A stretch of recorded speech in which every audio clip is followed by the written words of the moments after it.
Msimu wa 4 umehusishwa na kuunganishwa na dira ya taifa letu 2050, lakini na matukio makubwa yaliyoko mbele yetu: AFCON 2027, Miss World 2027. Msimu huu wa 4 tutakapokuwa tunafuatilia,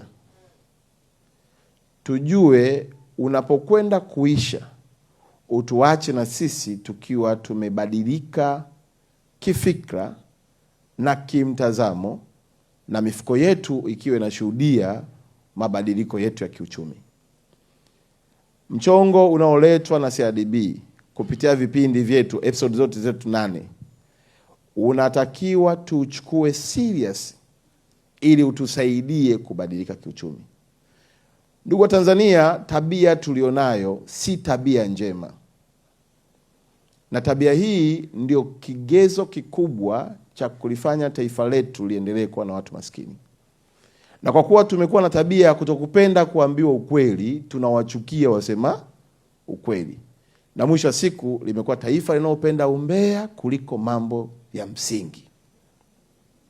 Msimu huu wa 8 ni msimu ambao unaonyesha kutoka kwenye stori za kwenye genge, kutoka kwenye daladala, unakufikia mpaka wewe namna ya kutengeneza pesa.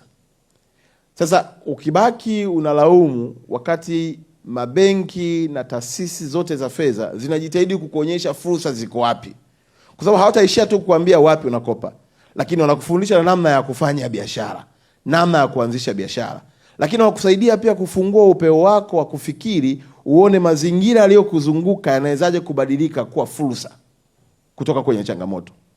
Ni wewe mwenyewe kuamua kuwa tajiri au maskini. Na mfumo huu ambao unatumika si tu mfumo wa kwamba benki yetu ya CRDB imeamua, la hasha, inalindwa pia na miongozo ya Benki Kuu. Maana yake nini? Serikali kwa kushirikiana na financial institution kama benki yetu ya CRDB zinatafuta kila namna ya kukufikishia taarifa sahihi ili wewe uweze kutoka katika mazingira ya hali duni na kupiga hatua.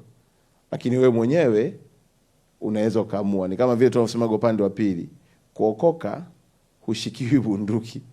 Utaambiwa habari njema na utaamua wewe mwenyewe. Kwa hiyo niwaombe sana, tuache kuforward stories za umbea, tu forward story za zogo mchongo.